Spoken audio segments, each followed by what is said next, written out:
Hello and welcome back to Historical Geology.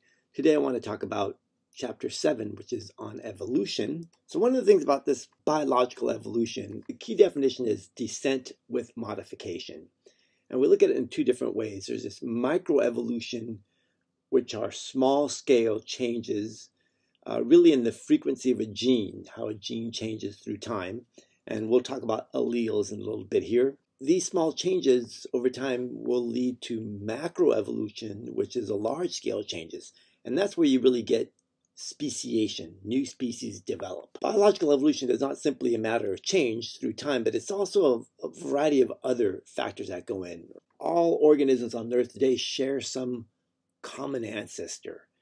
And the descent of organisms from those ancestors really deals with this natural selection, and we're seeing that now. There's mutations, there's genetic drift, there's a variety of other speciation factors that go into this equation as well, right? So through the process of this descent with modification, the common ancestor of life on Earth gave rise to a fantastic diversity that we see documented in the fossils today. Darwin was not the first to propose evolution, but he was really the one who popularized it in his book on the origin of species, published in 1859.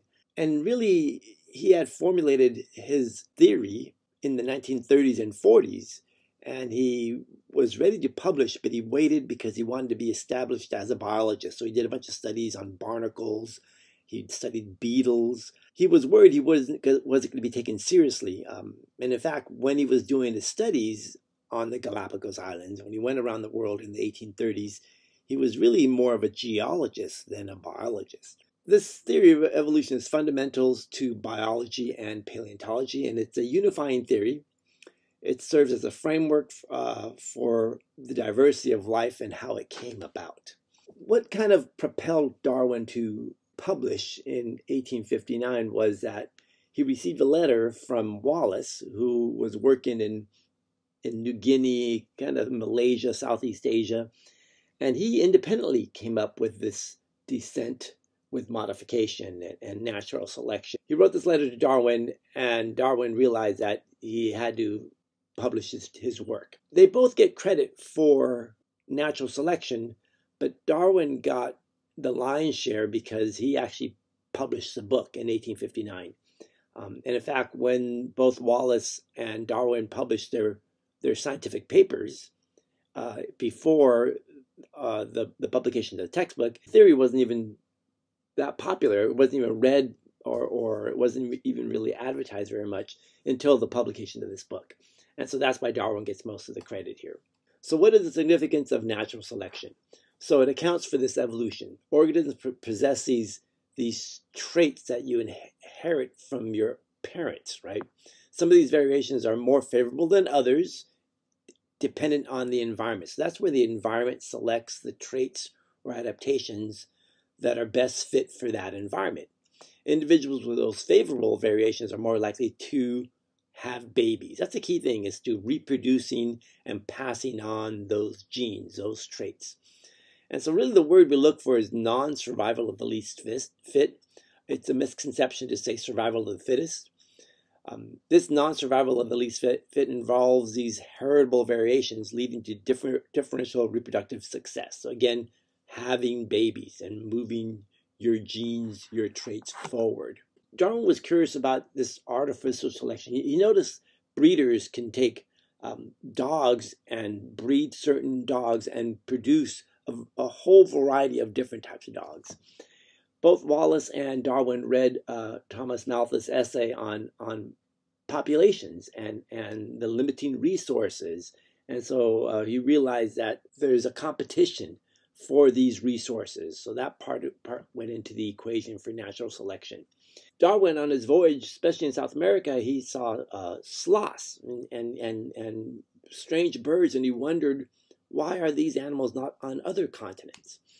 And then also when he was in Panama, he noticed that the tide pools, the animals in the tide pools looked very different than the animals in the Pacific Ocean, looked very different from those animals in tide pools on the Caribbean side. So why were they different when they were so close together? And then they also noticed in some of these islands that were more than 5,000 kilometers from continents, which is about 3,000 miles, there were no frogs, toads, or land animals. Well, that was puzzling. Then, of course, his work on the Galápagos Islands with the finches and the tortoises. And also, back then, they had microscopes, so crude microscopes that they can see, but they could still make out embryos. And he was really curious as to why the embryos of vertebrates all look the same. And then he also looked at these homologous features, which are shared structures that animals have.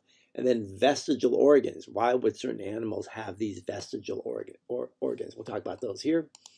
Now, for artificial selection, I mentioned a little bit about the dogs here, but also mustard grass has been artificially selected to produce broccoli, kale, cauliflower, and cabbage from mustard grass. So again, artificial selection. Again, the distribution of animals, there's the rhea in South America, only in South America, the giant tortoises on the Galápagos Islands, and then and it wasn't just the animals, he also found fossils that were unique to South America that were not found in other continents. And then again, this is just showing some of the species at the Isthmus of Panama. So we have different species of cone snails, of sand dollars, and of coral fish here. So again, what's leading to these differences?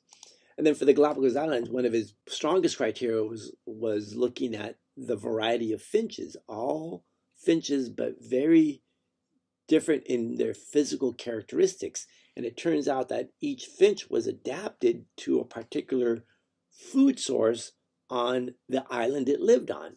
The finches with thick beaks, strong beaks, lived on an island where there were nuts or there were seeds they had to break open. So they had these kind of like plier-shaped beaks. Other finches had more narrow beaks for picking up worms or going into trees, and there was even another species that can use a tool to pick out termites or other invertebrates from the trees here. So again, an adaptation that was perpetuated through offspring, right, through passing on the traits. And then for the tortoises, he was shocked when he spoke to islanders that when they saw a tortoise shell, they could tell Darwin exactly what island that tortoise shell came from. And what Darwin realized that, especially on Pinta, this island here, the tortoises that lived there had a high crown on their shell because they were eating fruit from either higher branches off of or maybe cactus apples that were higher up. So they needed to have that crown on their shell so they can reach that food source. And other turtles had different patterns on their shells. So again, adapted to the island that they lived on. Now for those homologous features, these are, in this case, we're looking at the arm bones of vertebrates, in this case, mammals. And so for humans, we use our digits here, our fingers, maybe for fine work, for typing, for writing, for playing an instrument like a guitar. Whereas cats are using these same bones for climbing up trees, for capturing prey, for maybe for running faster. Whales have the same digits as well, but they've evolved to use their digits to help them swim better in the ocean, right? To adapt these large pectoral fins. Now, bats, you find those same digits here, but in this case, they use them where they web a fine skin between them, and they use them to help fly, for flight. So again, these are homologous features. They might have had a similar use in an ancient ancestor, but as they evolve, as these individual species evolved over time, they've adapted to being used in different ways, right? But again, they all had some common origin in the past. Now, for these vestigial organs, I can't, but some people can wiggle their ears. Why do we have these muscles? Why do we humans need to wiggle their ears? Our ancestors were able to wiggle their ears, probably to listen better. If you look at your dog can move their ears very easily when they're alerted to something, right? So this shows some of those muscles that can wiggle these ears. Whales, this is Basilosaurus, is a fossil whale, and even modern whales have these little hip bones. Why would they have hip bones? But in this case for Basilosaurus, which lived about 30 to 40 million years ago, it had little legs, and it has the fibula, the tibia, it has an ankle bone, and the digits, right? So again, it doesn't really need them for the ocean, but it's a vestige of its former life or of its ancestor. And we'll see that whales evolved from land animals. So they're from a land animal that eventually made their way back to the ocean. And in fact, the evolution of whales is a really good example of a phylogenetic or a gradual change through time where the whales evolved to their modern forms. Now, in your book, the authors talk about Lamarck, and Lamarck made quite a bit of contributions to science. Unfortunately, he's best known for this inheritance of acquired characteristics. But the key is that he was the first to actually publish an idea that species change through time, right? That, back in this time, there was a fixation, and that the idea was a fixation or fixity of species. But Jean-Baptiste de Lamarck said, no, there seems to be a change, but he incorrectly suggested that the change could be done in one lifetime.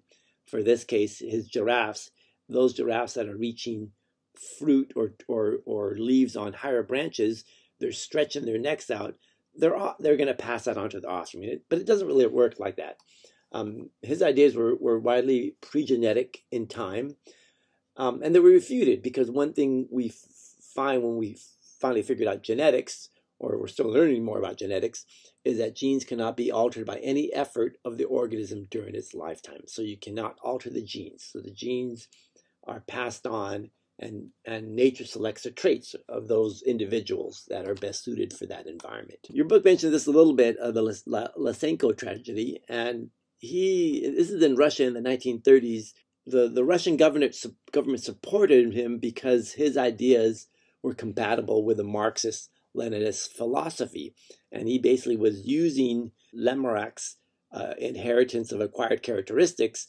For example, he would take seeds and expose them to harsh conditions, or animals, and put them out, expose them to harsh conditions, and breed them, thinking that they were going to acquire these characteristics to be able to grow in a snowy environment and thrive in cold environments. Well, you can't do that. It didn't work.